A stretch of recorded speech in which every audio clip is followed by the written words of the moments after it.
Fine. If you guys are gonna tell me that this has nothing to do with kids, and then it has to do with kids, I'm banning everyone in chat.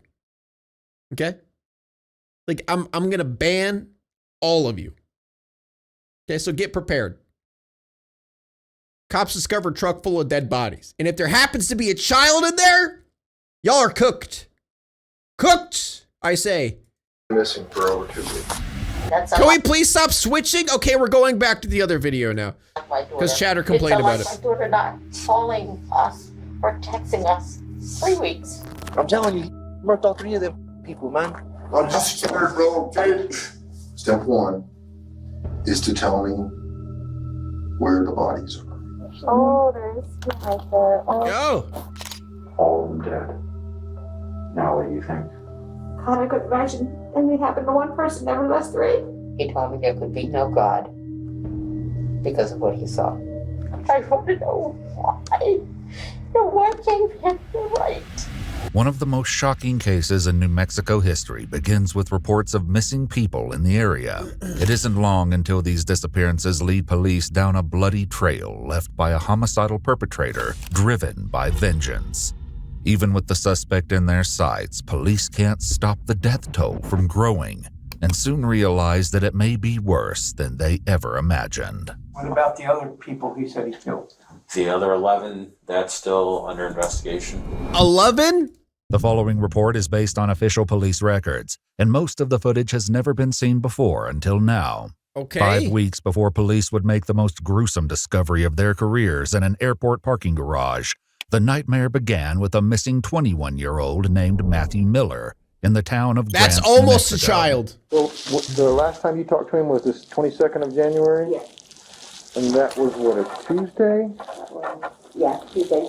The woman is Matthew's grandmother, and she knows as well as the detective that her grandson is heavily into the addiction scene in Grants. So you guys can help me out by just calling around to hospitals, clinics, rehabilitation places, other county jails, like that. See if he's there. But the detective doesn't mince words when it comes to his fears. I have been doing this an awful long time. I am very concerned about Matthew's whereabouts. I'm very concerned. Detective Turney talks next to an associate of Matthew's named Leonie, hoping she may be able to shed some light on his whereabouts. I need to come in and talk to you. Does the word drug get flagged by YouTube? A lot of words get flagged by YouTube. And a lot of words I don't even know get flagged. But yeah, literally the smallest thing. I'm not worried about. I don't care. I don't care about anything. I don't care about I love the addiction scene. Yeah, I know, right? Drug stuff. You look human feelings. We can have a chat with you. We're looking for Matthew Miller. He's been missing for over 2 weeks. You know who I'm talking about? Yeah. When was the last time he was here? Maybe a year ago, maybe? A year ago? When I first got this place, yeah. When I first got it, last January. He hasn't been here since then? Like I know Okay. it, What if I Is that a ceiling light? got a video of his vehicle? Maybe Justin hasn't here, man. When I've had it myself. But it won't be easy to speak with her fiancé, Justin Mata, because according to her, he ran off with a woman named Jennifer Lannon. But he left on 17th and came back. And then 17th? That's a long time ago. Yeah, and then I went to talk to the guy in Kingman. He's like, yeah, they left each other during the night and they're in Arizona. Oh my God. Do you have any kind of way to contact Justin? You have a phone number? No, he just left him to go. That day, police find Matthew's Chevy Colorado parked outside the Lubbock apartments, just a few blocks away. When they return to question Leonie, they confront her with footage of the truck in front of her home last month, contradicting her claim that she hadn't seen Matthew in a year. Leonie pushes back, insisting that if Matthew was there, he must have been visiting her fiancé, Justin. I've got that truck parked right there on the 26th of January. You told me he left on the 17th. He did. When he came back? I guess he did. So if you drove his truck from here to over to Lubbock, You need to tell me. I'm gonna find out if you did it because I've got other surveillance video. If I have you on video, Not a flattering image. The "Here's Johnny" image. driving Here's that Johnny. vehicle from here to there or getting in or out of it. Okay, I'm gonna charge. Bro, I don't know. She is giving off hella sus vibes from the whole This is your get-go. But Leonie stays firm, and with her fiancé Justin apparently having run off with Jennifer Lannon, it's God perhaps damn, that house is rough. no surprise when the next call that comes into Grant's police department is from Jennifer's mother in New Jersey. It's unlike my daughter to go 2 weeks without calling us. Okay, all right. Daughter, I assume, was young. Okay, so. Then it went 3 weeks. It's unlike my daughter not calling us or texting us 3 weeks. The police are now dealing with 3 people whose whereabouts are unknown: Matthew Miller, Justin Mata, and Jennifer Lannon. They hope to find answers by turning to Jennifer's ex-husband, Sean Lannon. They learn that Sean just moved to Albuquerque with Wait, I'm sorry. Hold up. Justin Mata and Jennifer Lannon. Her ex-husband? Her ex-husband? So wait, she's with him. He's 21. Her ex-husband looks like he's 60. They hope to find answers by turning to Jennifer's ex-husband, Sean. Bro's like 60. Wait, how old is Jennifer then? Lannon. They learn that Sean just moved to Albuquerque with his kids to stay with a friend, having been evicted from the house in Grants for not paying rent. Nonetheless, he makes the drive to speak No to need to hate on the cougar. I don't. No, my point is she young? That's what I'm asking. I'm wondering if she's young, if she's dating a 21-year-old, because she was dating like a 60-year-old dude. police. No, with Justin, not Matthew. No, she's with Matthew. Justin is with the freaking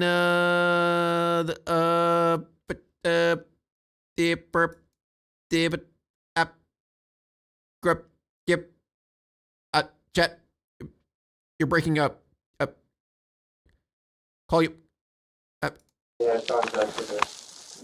We want a very specific time, like text, call, see what? See. About a week ago. Yeah, before I finished packing the house up. Okay. And where was that I came in. Despite divorcing, Sean still lived with Jennifer and their 3 kids. He says that several weeks ago, Jennifer left with Justin and another mystery God man damn he it! knows I knew that. only by the street name Suspect, but she would come back periodically to collect That's an ironic name to have. more of her belongings. Wait, am I muted? And on these occasions, Jennifer, Justin, and Suspect would be in a white Chrysler. Have you ever seen Matthew Miller, you know who I'm talking about? Was he over at your house? Sean acknowledges that Matthew has been by the house Pig wrong once again. No, chat. Actually, I was wrong on purpose, so you guys can feel validated in your belief that you're smarter than me. You know, sometimes I gotta bring myself down, so it feels like I'm one of you guys. You know, so it feels like I'm one of the boys, one of the fellas. frequently, and that he even allowed Sean to drive his truck. Sean says that the last time he drove Matthew's vehicle was a couple of weeks ago, when he took the kids to McDonald's and a few other places before returning home. Last time you saw Matthew was with those two. in which vehicle? A late vehicle, but they were at the house. Did you have anything to do with Jennifer's disappearance? Yes, I'm obviously a Matthew's genius. disappearance? Obviously. Aren't you pretty upset that she was sleeping with Justin? She was sleeping with a few people. The detective is familiar with the opioid struggles Jennifer, and indeed many people in this circle of friends, has been dealing with. If you're addicted to what she's addicted to, okay, you will do anything to keep from feeling that pain when you don't have it. You know what I'm saying? She doesn't even try and get through it. She's been through rehab at least once. Yeah, For her, you know, I'm worried about her. Me too. I'm worried about Matthew. I'm worried about Justin to some extent. Yeah. To some extent. They know what happened. Somebody drove. They found Matthew's ride. It's over near the house. It's all 3 weeks. Huh? It's over near the house. Couple streets over. Sean doesn't offer any guess as to how the vehicle wound up in front of the Lubbock apartments, an omission that will later raise suspicions. Man, I just got a really, really bad feeling about all this. Sure? You Sure? don't, That's sus. Dude, you don't seem... I've been living in this circle for a minute.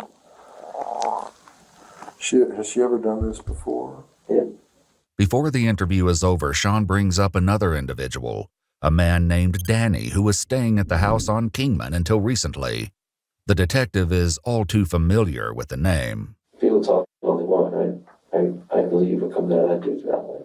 I don't think you should have too tight. And my kids are... He needs to go to prison too, man. Back to prison. Could this man, Danny, known on the streets by the nickname Dog, have some These nicknames, bro. Suspect and dog. part to play in these disappearances? It's clear he has a reputation. If I know he's some type of unsavory character, I don't deal with any people like that. Okay, how do you... Yeah.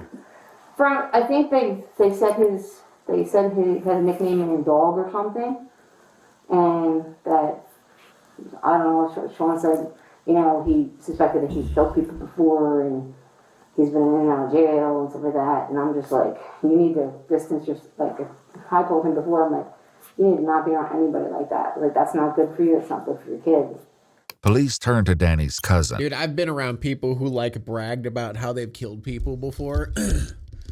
Chat, whenever I got my tattoo from that one creepy dude, he was bragging about that. He's like, yeah, I killed a man before. I choked him out with my bare hands. Yeah, I'm pretty fucking cool, bro. And I knew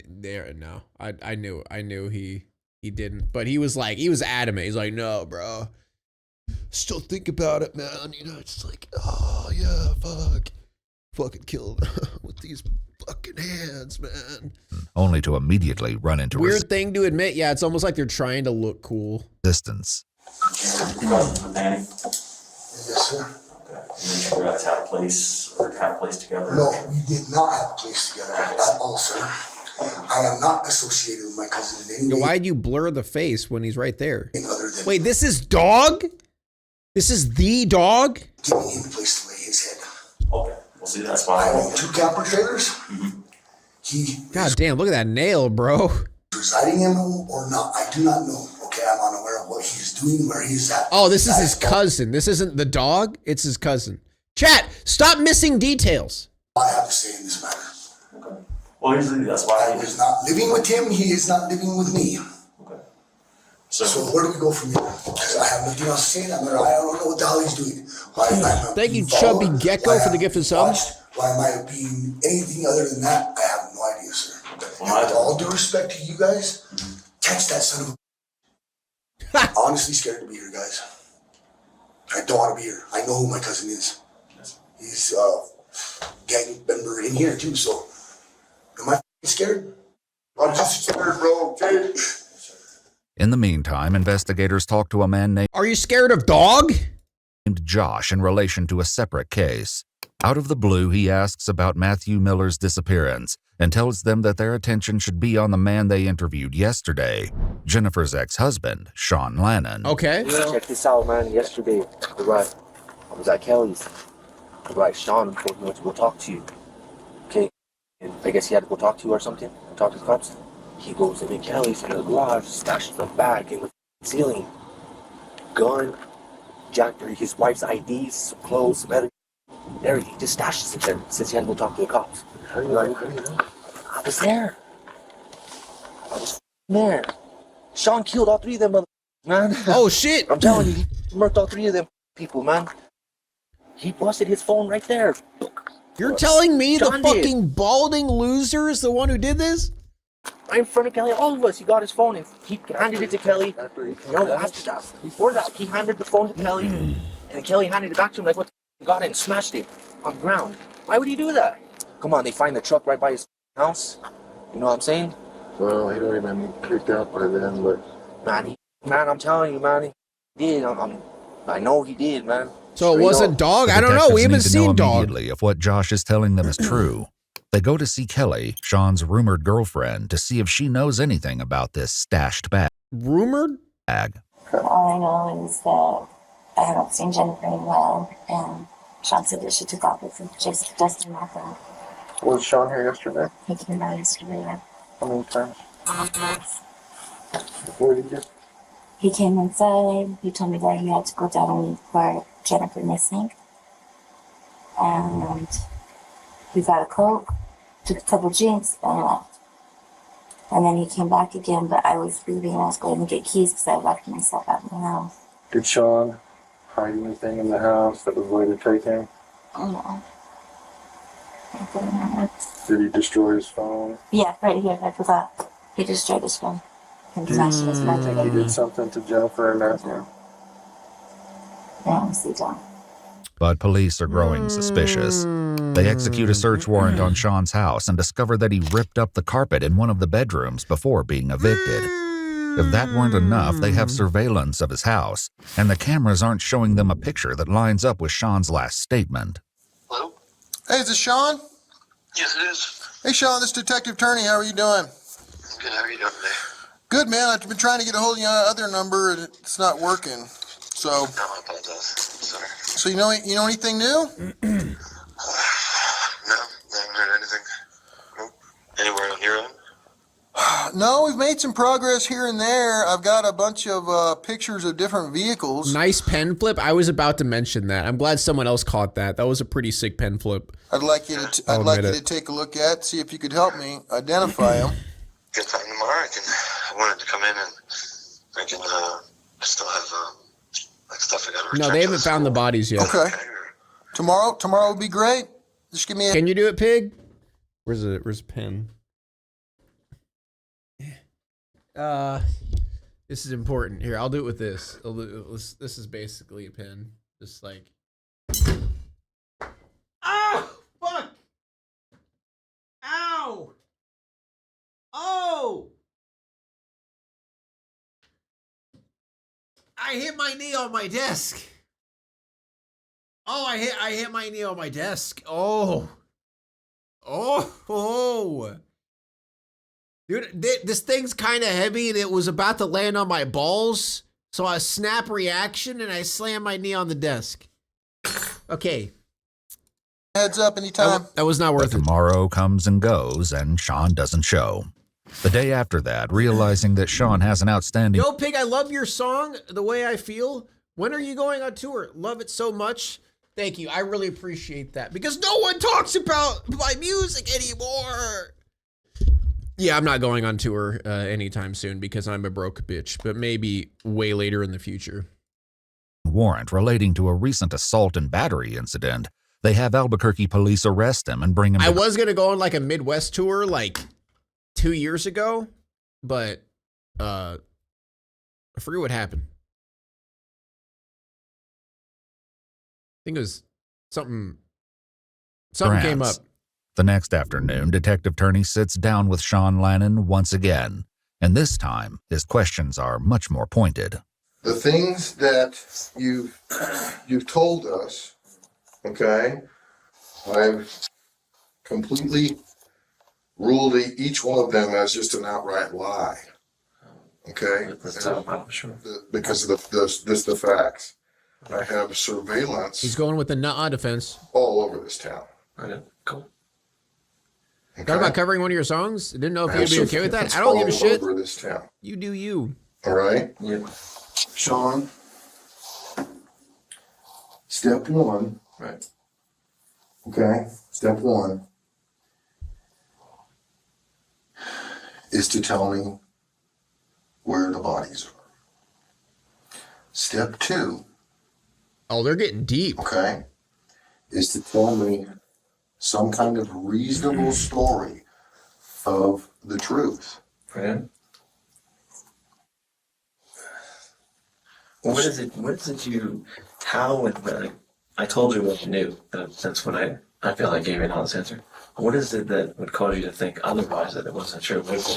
What is it that you think I know you're the last one who drove Matthew Miller's truck. Okay. I know you parked it where we found it. Yep.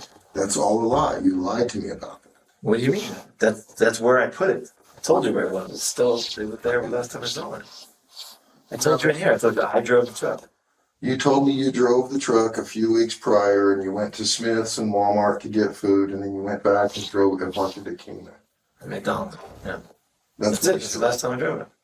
And the kids are Did you just walk away at McDonald's? with me the whole time. You just leave it The at McDonald's? detective plays Wait, Sean what? some footage from a surveillance camera across the street from his house that shows him getting into Matthew Miller's truck on the 26th of January, 1 month earlier. You go slide and then you jump over the side. Uh-oh. Fix something in the back. After you go back to the back of it. Then you get in it. And you leave.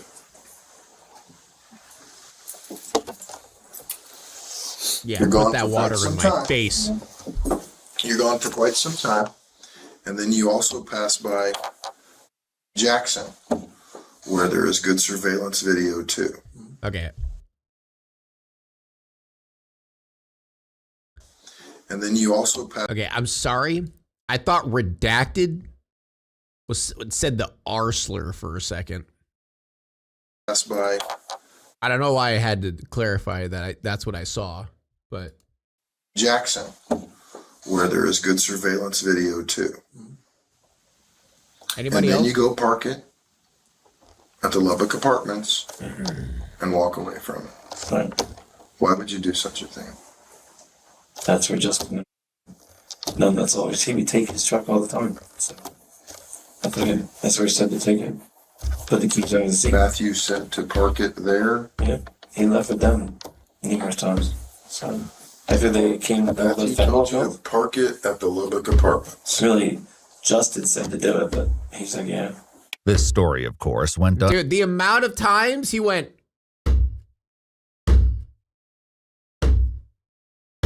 Like, Jesus fucking until Christ, the bro. first time Sean spoke to the detective. And it's not the only discrepancy that police have found. And Jennifer and Justin ran off together. Yeah. And they got into this white car. He said, fucking yeah, dude. I wonder if there's some bitterness there. 300 or something. Yeah, there's no white car that ever goes to Kingman. Yes. There's a 8 up. There's a white 300 there. I think you're lying, Sean. On February 10th. Well, I mean, okay, that was the day you came in here and we got Jennifer entered missing. Yeah. Before you came here, you went to Kelly DeSoto's house. I did. You took a bag in the house and had a gun. Yep. And Jennifer's IDs.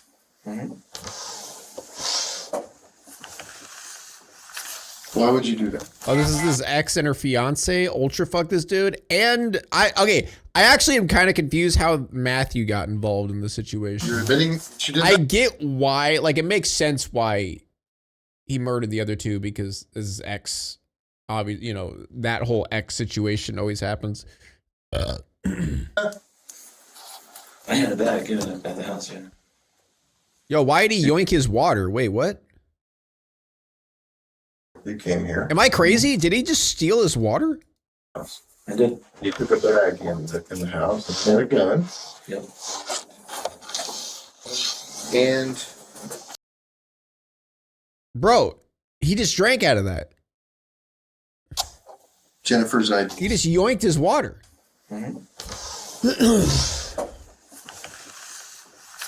Why would you do that? You're admitting she did that? I had a bag at the house, yeah. On your way here, you stopped at Kelly's, I stopped at Kelly's. right? Yep. Talked to Kelly for a few minutes. And I left. You took a bag in her house and hid the bag. I didn't hide the bag. It was on the kitchen table. That's it. It was my other bag, the laptop and everything. And there was a gun in the bag. There was Justin's gun, which was his gun. So I guess it's And Jennifer's Justin, IDs. not Justin. And Jennifer's IDs, yeah. Justin. Sean says that when he went back to Kelly's house after the interview, the gun was missing from the bag. Once again, he brings up Danny, his allegedly dangerous acquaintance. I said, where's the stuff that's in the bag? And Doug was like, this is what you're going to get. And I was like, I was trying to fight with him because he put on the scary side. He has that pistol. But right now, the detective is more interested in Sean's actions. You destroyed Jennifer's. Chat, I'm lost. Did he kill someone? We're working on that. I destroyed Jennifer. You smashed it on the porch. I didn't destroy it. I've got several people that witnessed this. The classic nuh-uh defense. And who are the several people? Kelly. I didn't destroy the phone. Who did it? You didn't smash a phone? I didn't smash a phone. In that interview here, Yeah. I asked you, hey, is this the good number to contact you? Yeah. And you said, yeah. Yeah. After you left and went to Kelly's and destroyed it, That would be the. I never was able to contact you on that number again. You never called me again asking, have we found her? Sean has arguments ready for all of Detective Turney's Bro, does he have a fucking plate of lasagna? Where did that come from? points, but the detective has a simple explanation for why his suspicions are Dude, do not cops give out lasagna? going away. So you got Matthew.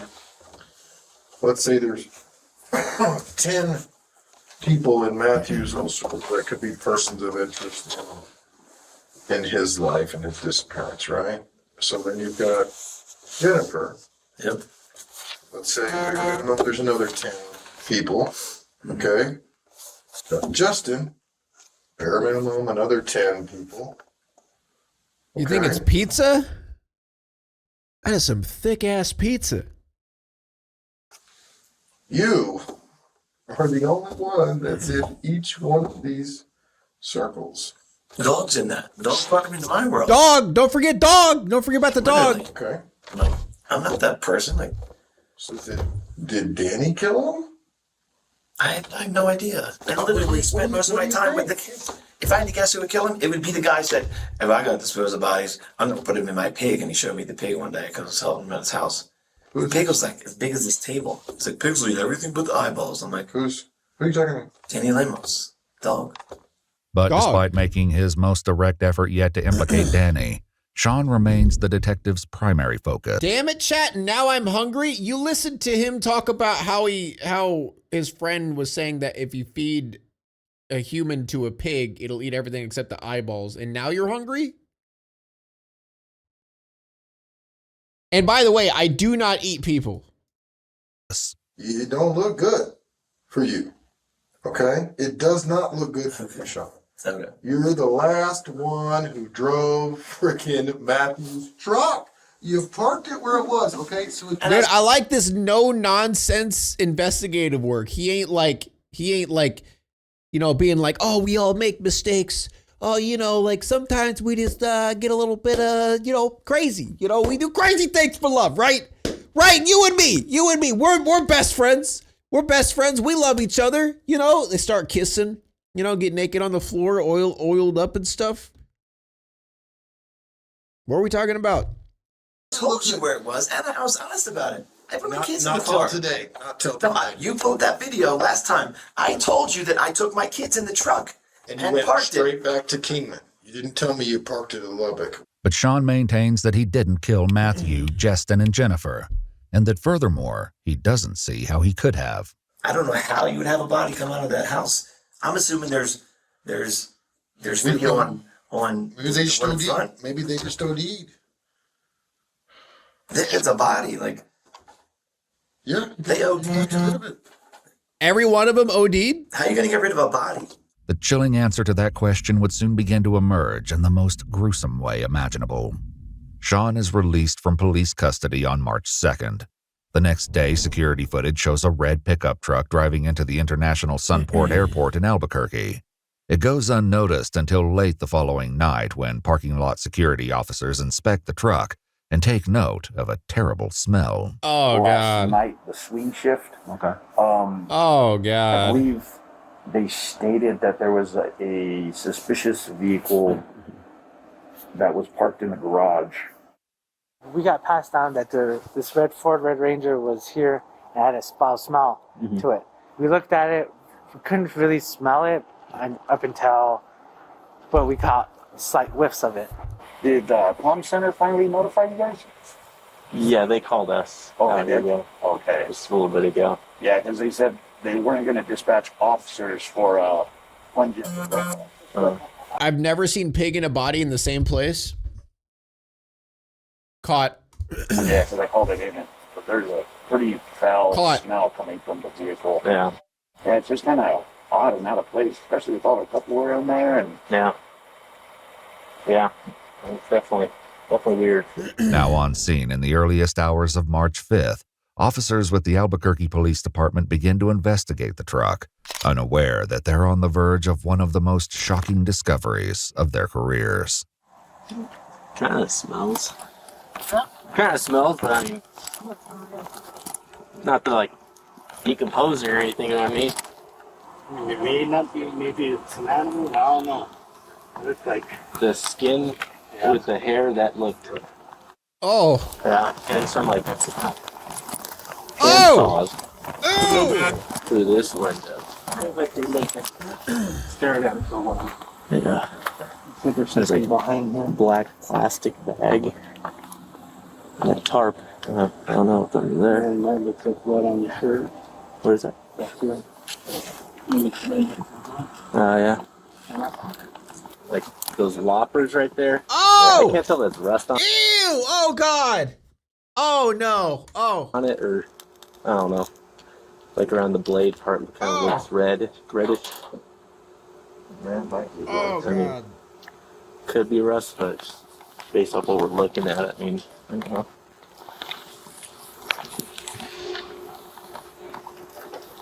This one just kind of smells blood on that thing. hello, young lady. Hi there. We have a suspicious situation here. There's a bunch of big Tupperware cups in the back, and it smells awfully bad. Are you guys Now, we kind of pulled one over, and it looks like there might be maybe a body part. I don't know. So, I don't know. People, then I'm out of here. Just kidding. you guys, I think that officer's hoping they're joking. Yeah, that officer's like, please tell me they're actually joking. Or something like that. Are you the one that authorized the homicide to come out? I'll call my supervisor and let me know, and then she'll come out, and then we'll authorize it. Look down. Oh, look, it looks like there's like, oh, there's skin right there. Oh, okay. Yeah, definitely, I find this suspicious. I thought you guys were just joking with me. When crime scene investigators arrive, they begin processing the truck. Inside the bins, they find body parts. A male torso in one, an intact female in another, and yet another, a second male torso with a blade What do you mean torso? still lodged in the rib cage. Oh God, what the Ultimately, fuck? alongside bloody hand tools, all of the body parts are found in the bins, and they will be identified as the remains of Jennifer Lannon, Justin Mata, and Matthew Miller. So it is. It's stolen plate out of Grant. The investigation continues Lord, as ew. night turns into day, and the media gets wind of this shocking development. Copy, sir. What's the newspaper? Is it closed up there? Yeah, it is. All media is supposed to meet at the Sheraton. Yeah, thanks. Okay. How's it going? Did they send you guys this way already? What? Did they send you guys this way already? The whole press conference thing is over. Okay. So we came over here to, we're going to do a quick live shot.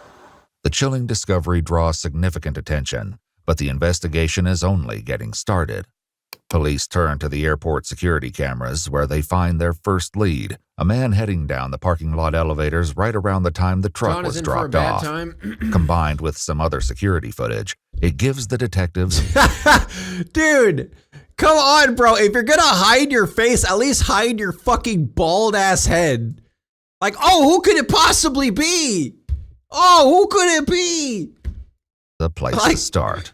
We had a male that came from the parking garage and came down, and we've gotten to an ABC green cap. He's cosplaying his eyes. Green cap, sorry, green cap. Okay. I didn't see him get in, so I couldn't really answer that. Okay. Do you recall anything about him? I can't even remember having a conversation. Okay. Like, I don't even, if there was a conversation, it was probably about the taxi or the bus. That's mostly what most of the people ask me. But honestly, I don't remember nothing. Interviewing airport employees and taxi drivers doesn't get them much closer to the truth. But when Detective Turney Grants gets a look at the security footage, he believes he knows exactly who it is in the video. What? How? He's hidden so well. How could he know? None other than Sean Lannon. How did he know? That's some amazing detective work. The only problem is that Sean is no longer in the area. Yeah, I know his mom arranged for them to go back east, so hopefully they went back east on Thursday, so. Indeed, less than 12 hours before airport security noticed the mysterious red truck in their parking lot, Sean Lannon and his 3 children boarded a flight for New Jersey. Oh no, he has children. Oh no. Oh no. He takes the kids to his mom's house in Gloucester County, New Jersey, where police are watching Sean's movements and waiting for him to separate from his kids.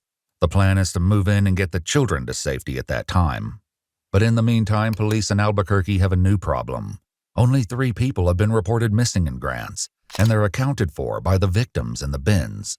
But in the passenger seat of that red truck, they found the body of another deceased man. What? His face destroyed with significant trauma. Underneath him, police found a short-handled sledgehammer.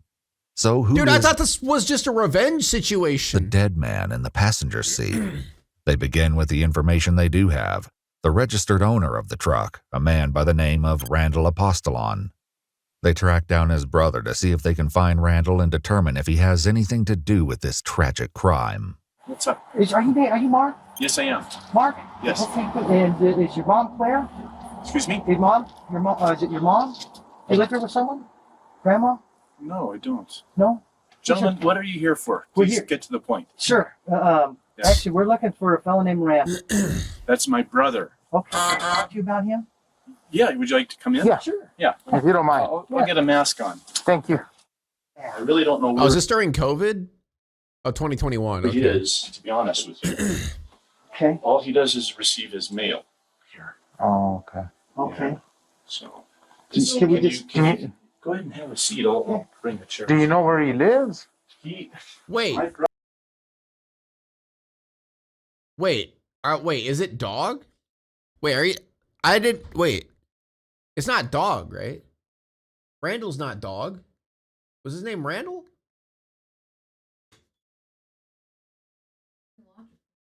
Yeah, I can watch it. He's happy Come to here, see you. pumpkin. Come here. Come here. Ah, okay. All right.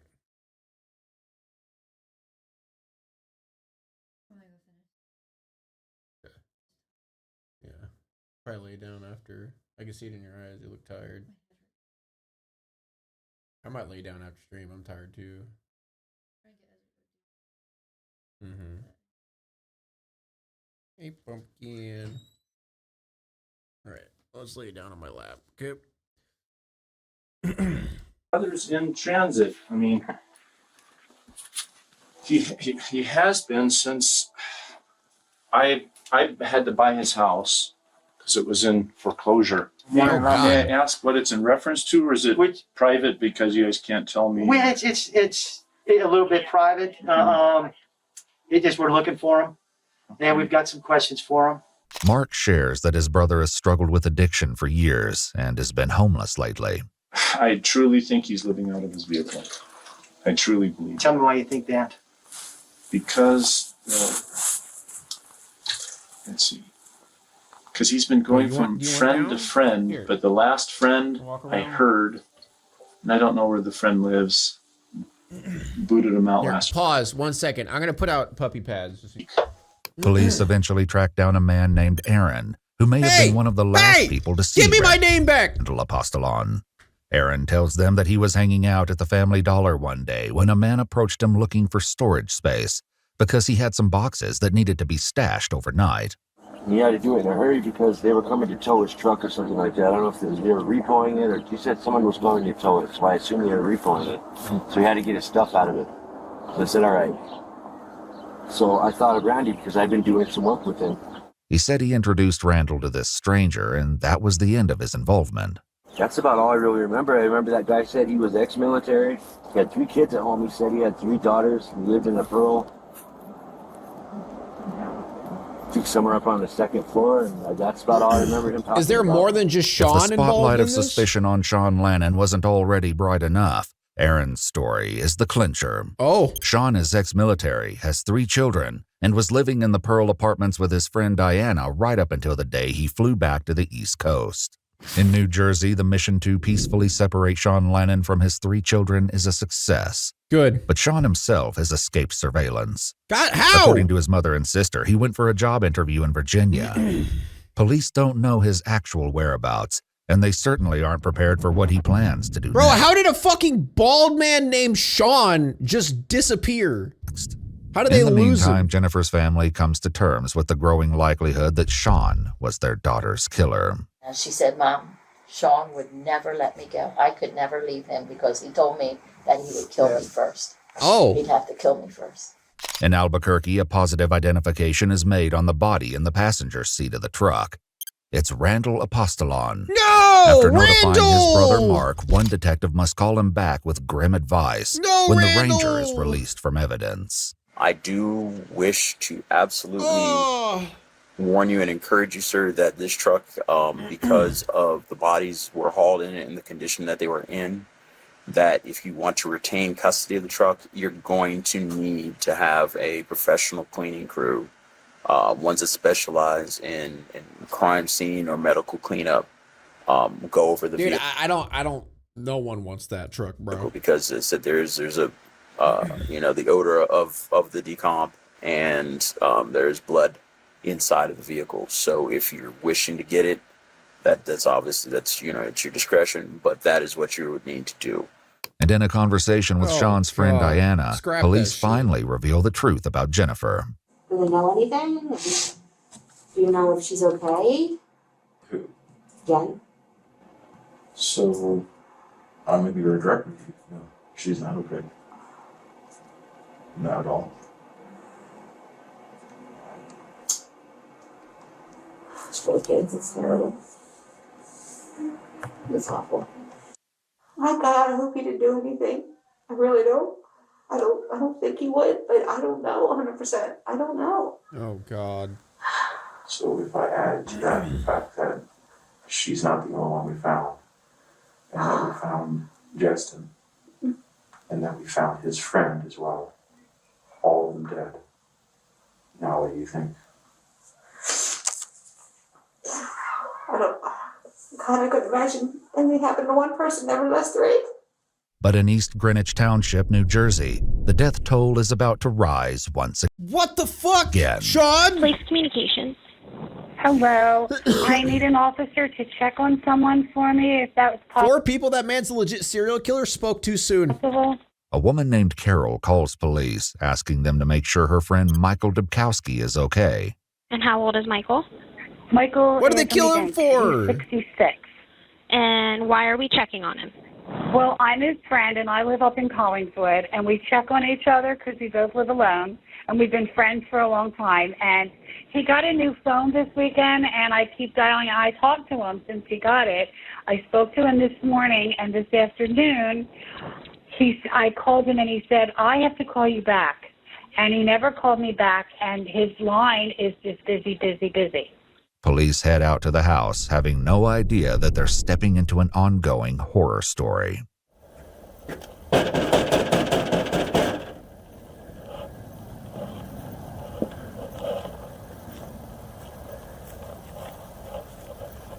When there's no answer, the officer tries lifting the garage door as much as possible to see inside. County 1735, just confirming there should be a car here. That's a good friend. Oh, yeah, honestly, that is a really cool thing that they do. They both live alone, but they like check on each other every day just to like, make sure everybody's all right.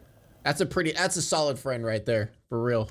All right, I was able to pull the door open just a little bit, a couple inches. I can see that there is no car here. A curious neighbor soon walks over to the house. I mean, and everything is locked. I mean, everything is locked up tight.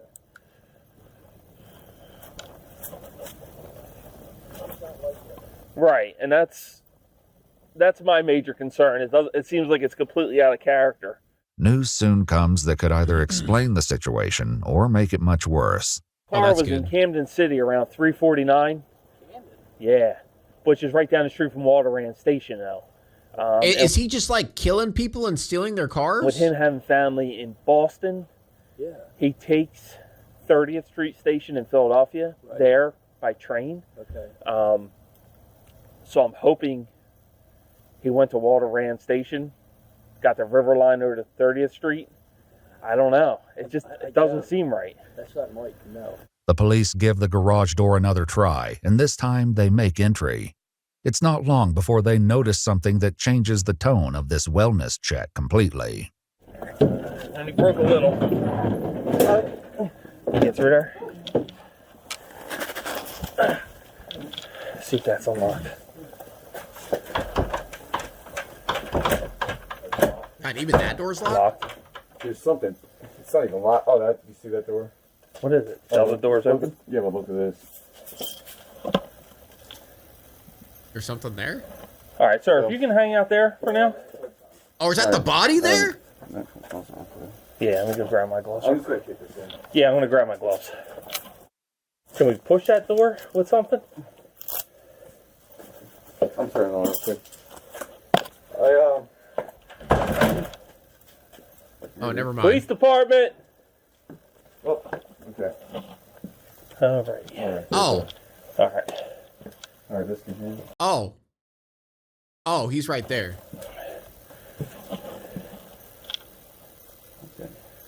The scene is a gory one.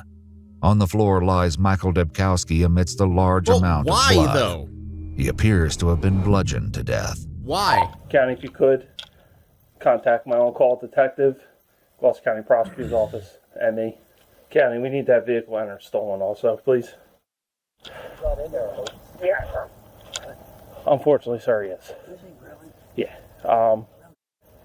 Is he alive? No, not at this time. But I would like you not Not at this time. Sorry, I shouldn't laugh at that.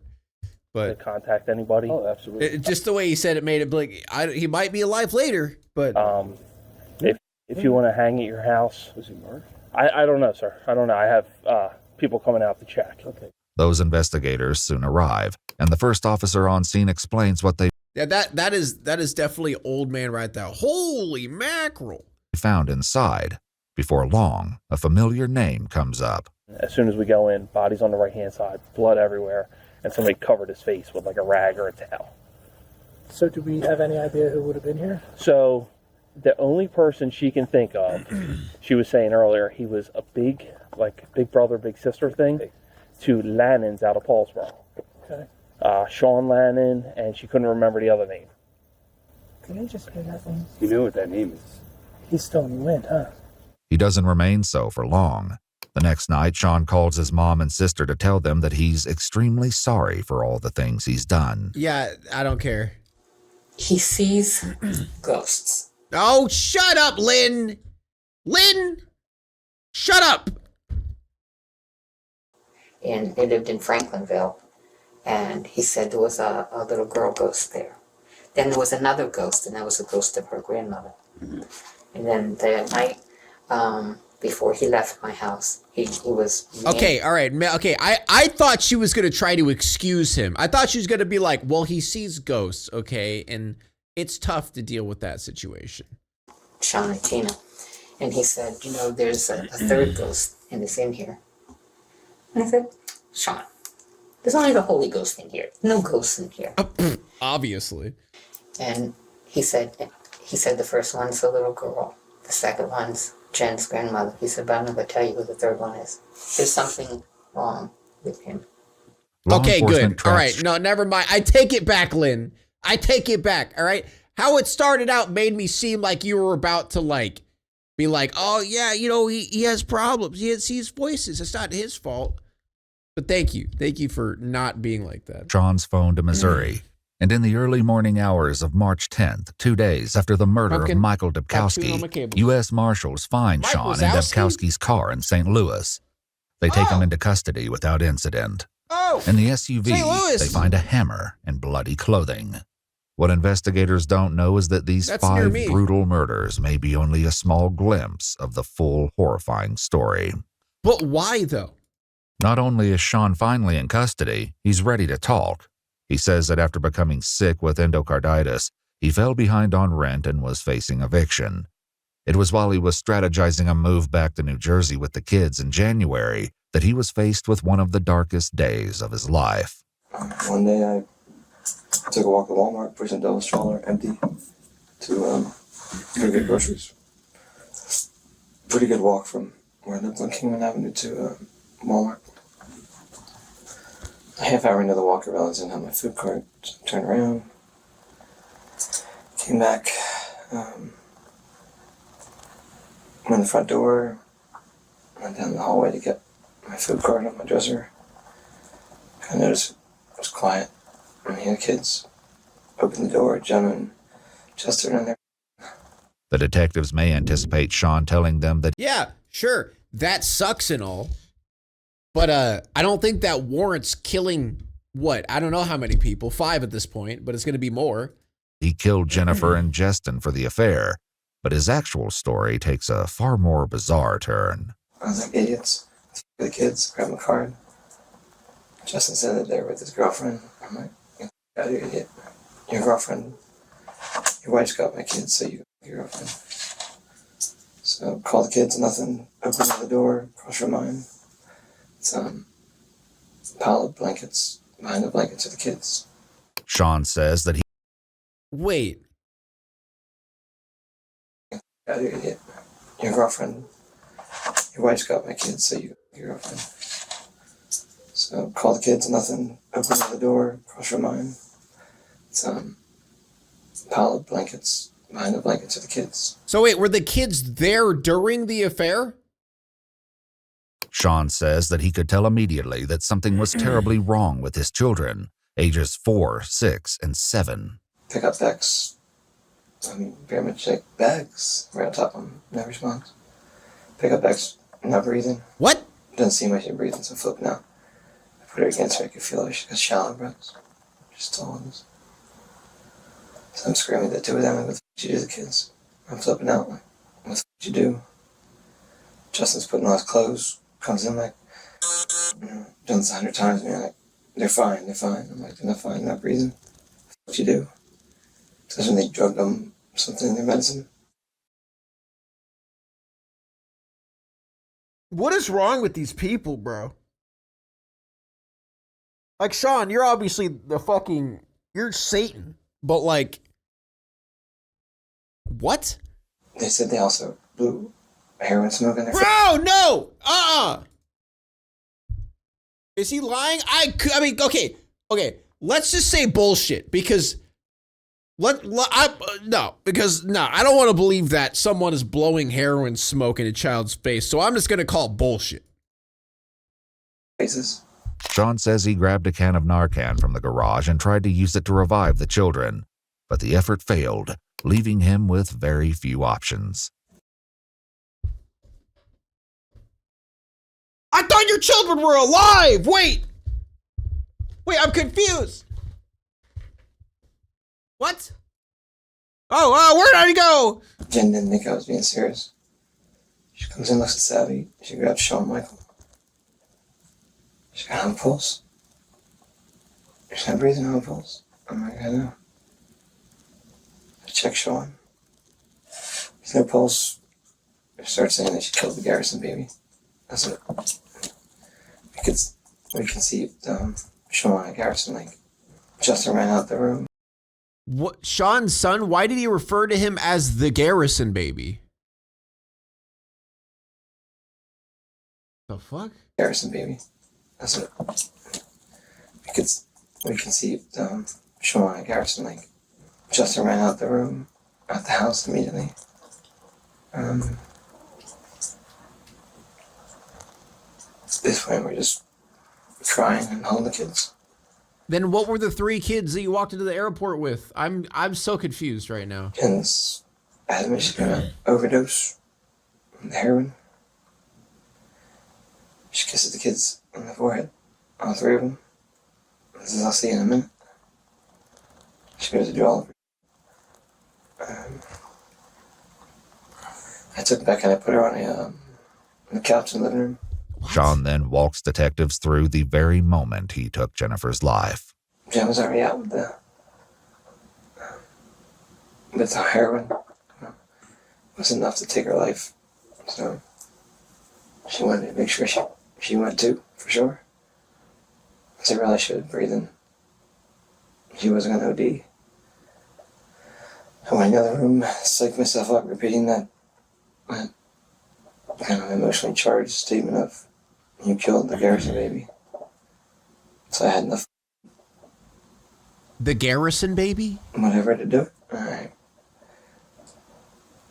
Put the pistol behind her head, and I pulled the trigger. Level. But Sean says he had no intention of going on either. Before he could bring this day to its ultimate end, however, something unexpected happened. My son cried out. I was like, what the fuck do I do now? Pull the trigger, kids are gonna see both of our heads blown off.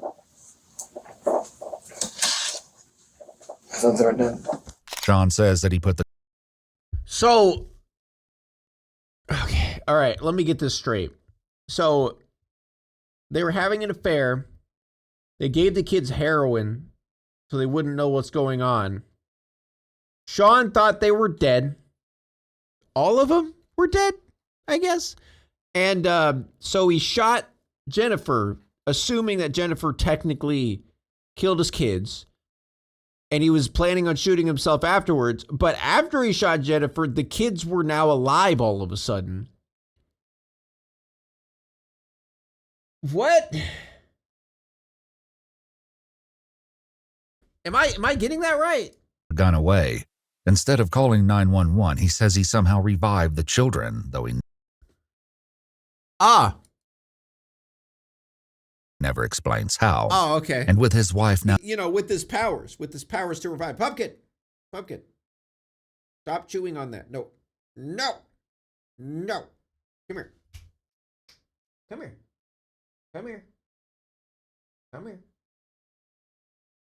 No chewing on the power cables. Now dead, Sean was forced to pretend to friends and family that she was still alive. A couple weeks afterwards, I got a text from Jennifer, but I know it wasn't from her. And it was she early said, within that she said, second or third week. She said, I can't, it wasn't They that. didn't do shit. He's lying. Yeah, I've kind of got that idea by now.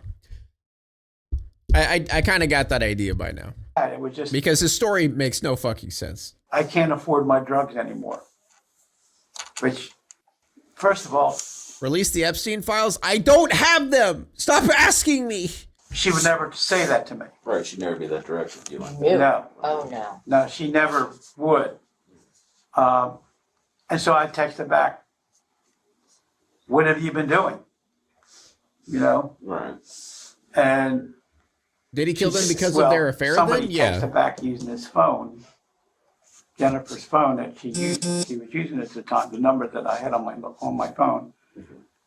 I've been sleeping with people. I've been sleeping with this guy. We started formulating an idea that, you know, something was wrong. Things were only getting more wrong by the day. Sean tells the investigators that he also impersonated Jennifer in text messages to lure Justin back to the house the following week. It took like a week. I came to the house. So, alright. In the laundry room, connected to the garage. That's where I killed him. Just before I killed him, he offered up a trade. His phone had pictures of Shawn Michael sitting there naked in my living room. Okay, I'm starting to think that bro's trying to make Jennifer and Justin like these horrible, terrible people so he doesn't look as bad. That's what it's starting to sound like. I mean, bro, you're calling your son the Garrison baby.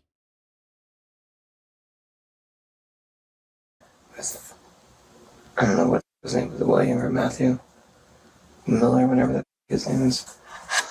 With his, on my son's shoulders.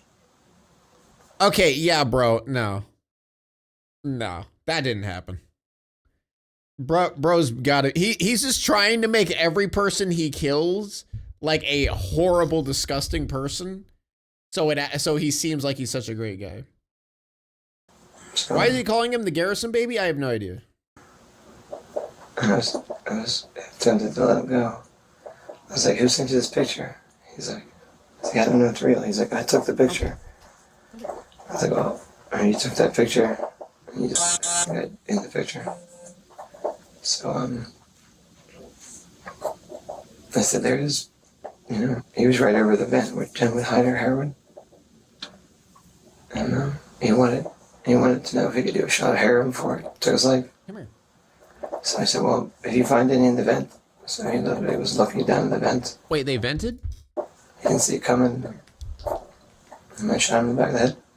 This at least partially matches a story Sean told a woman named Joanne, with whom he stayed for a couple of days before moving to Albuquerque to live with Diana. She told police that he'd gone back to the Grant's house to feverishly clean the place, scrubbing so hard he got blisters on his hands. Sean told her that there was a, quote, blood mess in one of the vents from someone who died. But even with Jennifer and Justin dead, Sean wasn't done. Finally, that kid comes over, way over Matthew, whatever his name is, comes over with Felicity, his girlfriend. She looked like she was like 12 years old. Oh my God, bro. Dude, this guy is pissing me the fuck off, man. Oh my God, he's pissing me off. Shouldn't hurt anyone, they don't have to. So he's like, they're looking for money for anything. I'm like, I'll give you a food card. I was like, just take like $40. And I was like, all I need is later in the week, give me a ride to get some water. I'm not electric or no water. So one of those times he came back, he didn't have Felicity. And that's when I shot him in the back of the head. So I asked him about the thing with my son.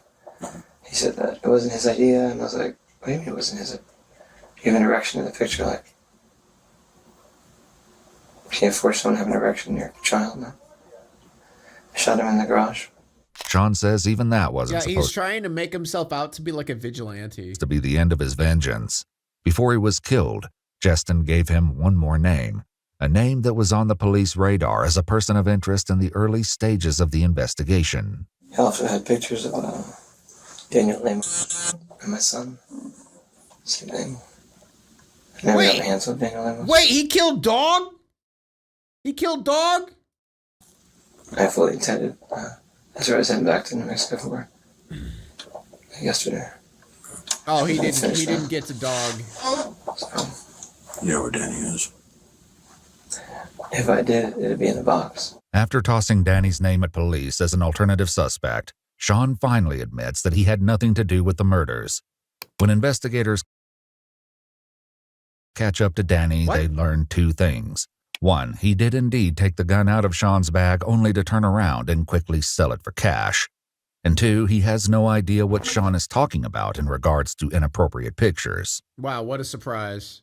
He says, Chat, we finally found Dog. you were doing something with Matthew and Justin and one of their kids. Stop chewing. No, I'm sorry, that's not a lie.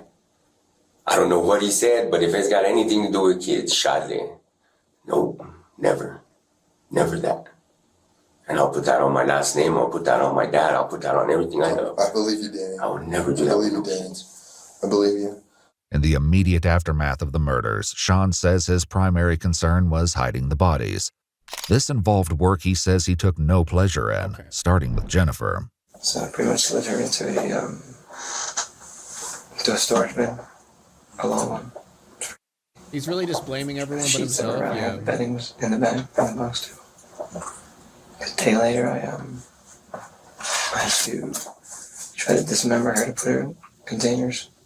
It didn't work. It's awful and traumatic. Just thinking about it. Oh, poor you.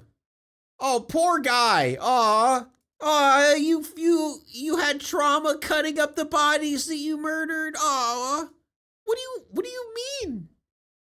What are you talking about? Still haunts me. It wasn't long before he was back at it again, this time with Justin. I had to dismember him at some point a day or two later. It disgusted me. Then why did you do it? If it was so gross and disgusting, why did you do it? Gross. I let him. I had to work up the nerve just to move his body. So there's so much blood. That's why I had to pull the floor up in that room. Sean says he did the same to Matthew after killing him. It was awful. It was I the feel most so awful bad. thing I've ever seen in my life. Oh my God, I feel so bad for you, man. It must have been rough cutting up the bodies of the people that you murdered. It must have been real tough, man. The only thing I remember thinking is, You are just chewing is on that one dude's everything right now, aren't fat you? was. I gotta get up. I used to fat. I knew I had to get, like, to displace the socket on his hip. You know? Yeah, that sounds like someone who That's awful. While you're in is grants and all this stuff traumatized. is happening in your house, the kids are in the house? The kids, I would do it at night when the kids were asleep. Or I'd have an activity set up, like, you'd be in that room and set up a whole freaking activity, and, you know, it's like, it takes that long to do it, but, yeah. Did they hear or see anything? No. I hated it doing it so much, that's why I did it twice. And then I did it again. I hated it so much, it's so gross. And then I did it another time. Sean says he stored the totes containing the bodies in a friend's SUV, which he kept parked at the Pearl Apartments in Albuquerque where he and the kids were staying with Diana. But when his friend demanded the vehicle back, he knew he had to find a new storage solution before heading home to New Jersey. How'd you get in touch with Randy? How did Randy get into this? I would go over to the Family Dollar just to get stuff for the kids to eat. Mm-hmm. Some guy was like, "Oh, you have any food? You have any money? Anything?" I gave him a couple bucks, and then when I needed storage, I said, "You know anyone that needs storage? Like, I need to use a storage area in your truck to move stuff." Mm-hmm. He's like, "My buddy will," so he put me in contact with Randy. Sean tells What the fuck? Wow, a serial killer taking advantage of someone's goodwill. detectives that Randall Apostolon arrived at the Family Dollar only a few minutes later. He's like, "Just only $150 because we need gas and all this other." And I was like, "Okay." And we get there. The storage area was full. His or? Yeah. Where were you going to pick up the totes from? Now, where are they at? They were in the back of the truck at the Pearl. Still in the Pearl, okay. Yeah. So I lifted them up. And we actually go there to where he used to be living. There's a storage thing and it's full. And he doesn't have the key. So I'm like, this is a game or something? So at some point driving around, he's like, "I'm going to take you back." And I was like, "Okay." Sean says Randall took him to the Pearl Apartments and told him to get the totes out of his truck. And I'm like, "What?" And he's like, "Yeah, you're lucky I don't say nothing about what's in the boxes." Yeah, I'm sure that's what happened. I was expecting him to be like, "Oh yeah, all of a sudden, like I found a bunch of child porn on his computer, and so I just killed him because he's such a bad guy. He's such an evil man, you know." And then he killed a bunch of dogs, and he left hate comments on a Bionicpigtv video. Like he deserved to die, man. He deserved to die. He said something. I don't know. I don't know why he said something stupid. And punched him a couple times in my hand. I'm glad you didn't punch him with your foot. I don't know. I thought he was out. And he started that.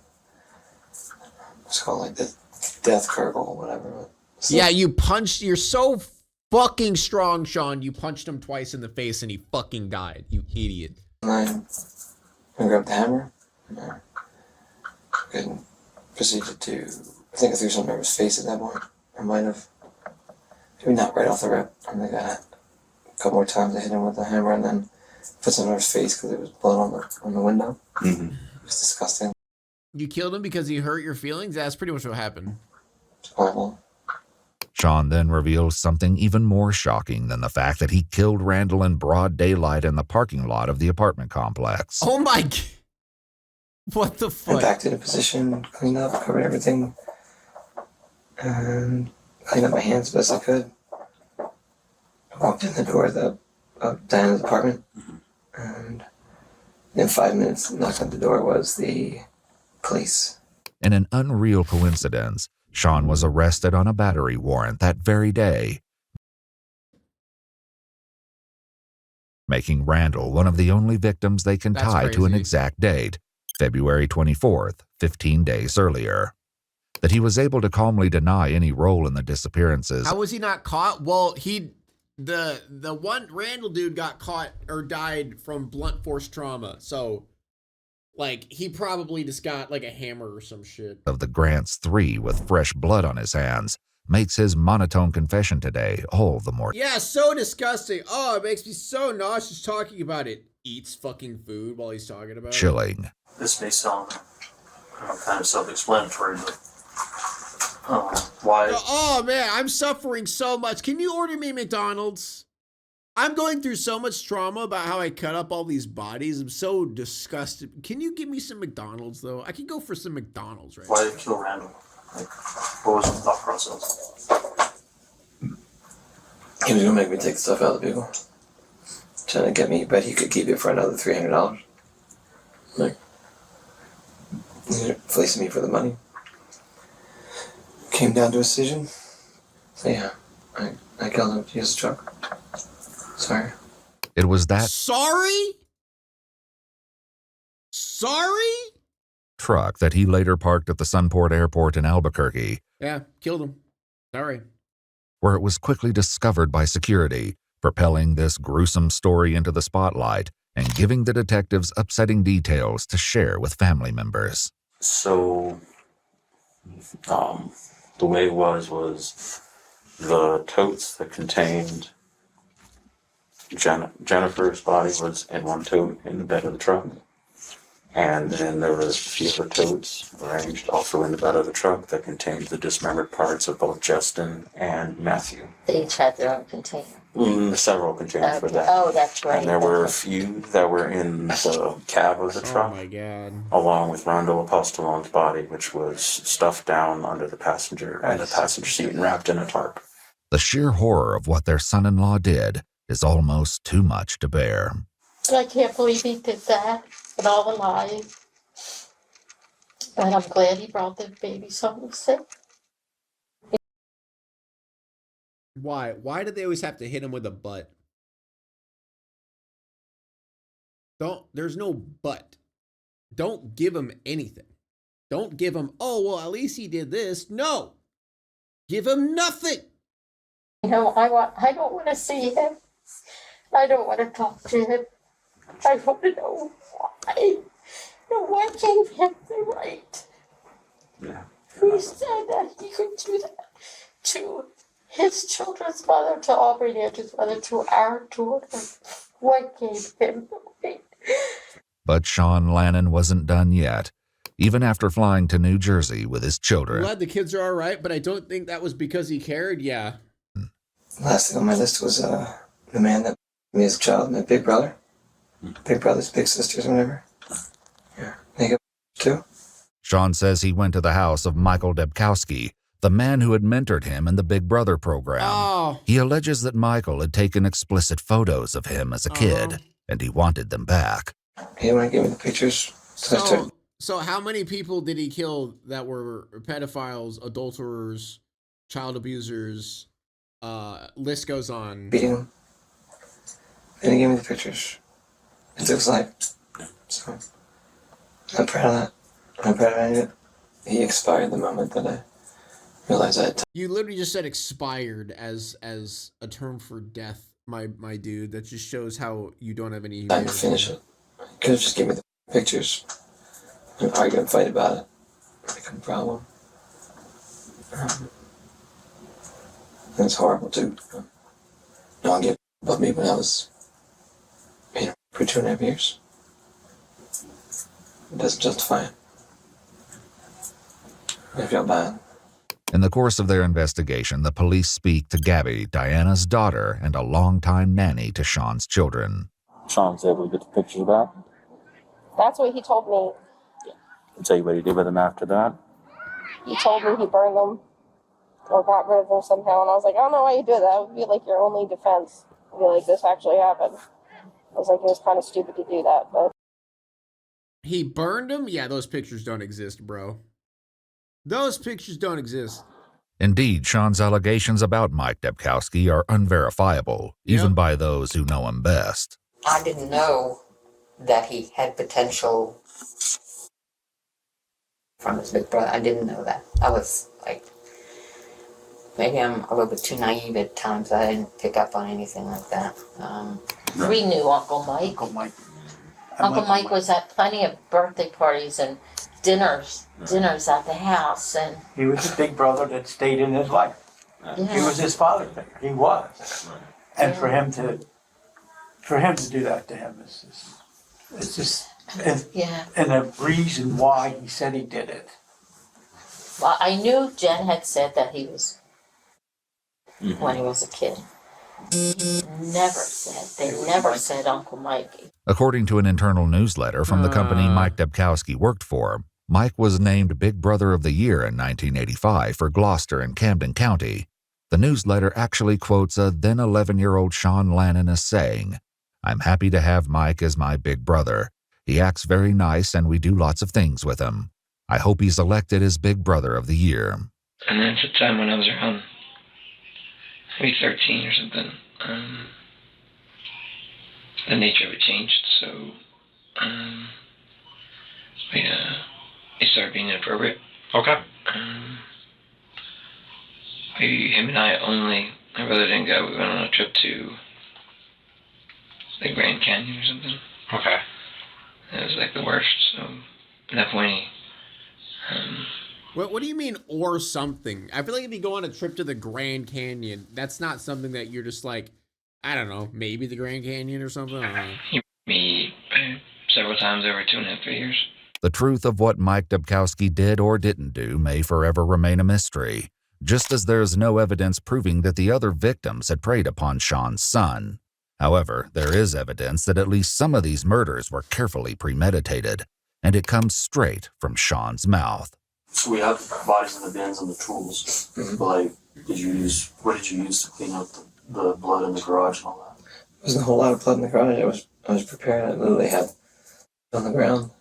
It wasn't like I was like a pup. Like I already had between the tarp and plastic down. Like I'm not the dumbest guy. Like I had to take. I know this isn't relevant, but I can't be the only one who noticed he put his burger on the table with no protection. Hold up. Burger, no condom on the table? So I was prepared. There was literally. Oh! What the fuck? Lock this guy up just for that. Ew! What the fuck? That is nasty as shit. Death penalty. Death penalty, 100%. I was stuffed down most times, but if I didn't, I remember the fat kid felt kind of weird. It's like my hand was, I guess, in part of his brain and picked up by his head, his hair, and kind of wiggled the back onto it when I had to contain it. You know, it's disgusting. So you had like you had stuff laid out as what you're saying? Some of it, not very well, what I had available. And where did that stuff go? Some of it I washed off and slowly trickled into the trash. Regardless of motives proven or otherwise, the detectives seem to have everything they need to prosecute Sean Lannon for the 5 murders he's committed since the first of the year. But nothing could have prepared them for the next revelation. What about the other people he said he killed? The other 11, that's still under investigation. The other I heard you mention 11? 11 other people in. See, when the video at the beginning said 11, I assumed it meant 11 in total. But 11 plus the 5? New Mexico, is that right? Mm. What part? And their bodies are in the, you know where the Mount Pie builds up? Around grades. Between the, east and westbound. Some of them are dropped in there. Some I went into, I took the exit to view the Malpai, dropped some in there. Malpai? Malpai. Malpai? Oh, Malpai. The lava tubes, The lava tube caves at El Malpais National Monument actually require a caving permit, and solo cavers are not allowed. The terrain is harsh, and even the official website warns visitors that the caves are strenuous to investigate. How long, like, what was the time frame of these? Yeah, I don't know if I'm believing him on that. I'm not gonna lie. Dude, he seems like the type of dude who, like, wants to brag about how he's killed people. 2.5, 3 years ago, started. people come to the house. Yeah. Reference Jen. And armed wanting something. And how did you, just straight up, how'd you kill those people? In the end, I mean, I didn't have the pistol and a rifle or anything at the house. So the first 2 or 3, a fight ensued. Freaking one of them got shot with their own gun. There were 2 with a knife from my kitchen. And then, in the end, the pistol. Sean says he killed these people to protect Jen. I came in the house. Huh? This guy just thinks he's the Punisher, dude. I stayed in the back with the kids. The one came in, started beating the f*** out of Jen. He had his girlfriend with him. I don't think he realized I was there. So at that point. So dudes just walked in and started beating the shit out of your girlfriend at the time, or wife? You killed her, my guy. Yeah. Yeah, it was always something relative to Jen. The idea that Sean had already killed 11 people before going on this current murder spree is horrific, but investigators are skeptical. The thing is, I mean, if you have 11 people that go missing, I don't think they have 11 people missing. That's good. I mean, that's good. I know, but I mean, you're saying that you killed them and put them in there. Yeah. I mean, are they because they're illegals or? I don't know what they were. Did anybody ever ask questions where these people were? Y'all, this motherfucker is a pathological liar and he just likes killing for real. Yeah, exactly. That's what I'm saying. In addition to the odd fact that 11 people had apparently gone missing without leaving the slightest trace, the police also hear several different versions of how Sean came to use the Malpais lava tubes for their final resting place. Sorry, how did you find the Malpais? And took the tour with the kids once.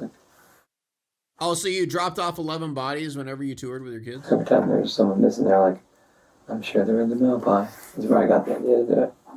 What's the Malpai? Lava tubes.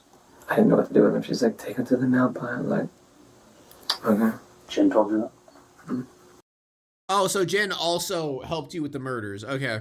And indeed, he apparently told Gabby something completely different about where the bodies went. From what he told me, those other 11 people, when he was working for the refinery, he put in the caustic tank, and that acid will eat through anything. To this day, police in New Mexico haven't found any of Bro thinks he's Heisenberg. the victims Sean claims to have killed prior to 2021, and have not charged him with anything in relation to those crimes. The possibility that he invented the story raises serious questions about his psychological state, which his mom says may be linked to his time in the military. Oh, there it is. Someone in chat mentioned he was going to blame it on PTSD. Graduated high school. He went into the army for 5 years. And he went to Kosovo, which, if you know the history of Kosovo, it was a violent mass grave, Milosevic, ethnic cleansing. I mean, it was just like a nightmare. But he saw atrocities there. Again, I'm not justifying anything he's done. I'm not making excuses. Okay, good mom. I'm just telling you. Okay, I like his mom. What I Good see. job, Lynn. But he didn't come back the same young man he went over with. He told me there could be no God because of what he saw. In the end, Sean concludes with a statement of remorse about what he's done. Sorry for the destroying their lives. Kids especially. Raise your hand if you have PTSD and didn't kill 11 people. Well, I mean, like, obviously, bro has trauma, you know, but there's nothing that would have brought on the PTSD, you know what I mean? Because they made it back home. Doesn't justify. His casual apology may lead investigators to wonder whether he is truly sorry, No, he's not. but he won't have to convince a jury of his sincerity. Though he initially pled not guilty to the 4 murders in New Mexico, course he he made did. a plea agreement with prosecutors that saw his murder charges reduced from first to second degree. No! This agreement also saw his tampering with evidence charges dismissed. No! The judge sentenced him to 15 years each for the murders of 39-year-old Jennifer Lannon, 21-year-old Matthew Okay, Miller, I was about to say only 15 years. I was going to lose it, but okay. 40-year-old Justin Mata, and 60-year-old Randall Apostol. That's basically life, all right? It's basically life. Like, he ain't getting out. Giving Sean Lannon a total of 60 years in Wait! prison. What about the other guy? What about the fifth guy? Apostolon, giving Sean Lannon a total of 60 years in prison. However, it will be a while before he serves those sentences. Now, will he be tried here in New Jersey first? My understanding right now, that's kind of what's going to happen. So Sean Lannon pled guilty to the first-degree murder of 66-year-old okay, there it is. All right. Michael Debkowski, for which he was sentenced to 35 years in prison. Okay, good. He'll serve out his New Mexico sentences upon release, which means a total of 95 years in prison for the 5 murders. Get cooked. He's currently incarcerated at New Jersey State Prison in Trenton. He and Jennifer's 3 children have been adopted by Jennifer's brother, Christopher. If you'd like to see select new videos early and help us keep uncovering case files, good on Christopher. That, you know what? That is so nice because we never ever get to see what actually happens to the kids at the end. But that's nice. I like that. Good on that guy. that rarely come to light. You'll find extra footage and God. Surprised I've never heard of that guy before. Yeah, dude, that's the top comment. Disgusting. Awful. Continues to do it 4 more times. God.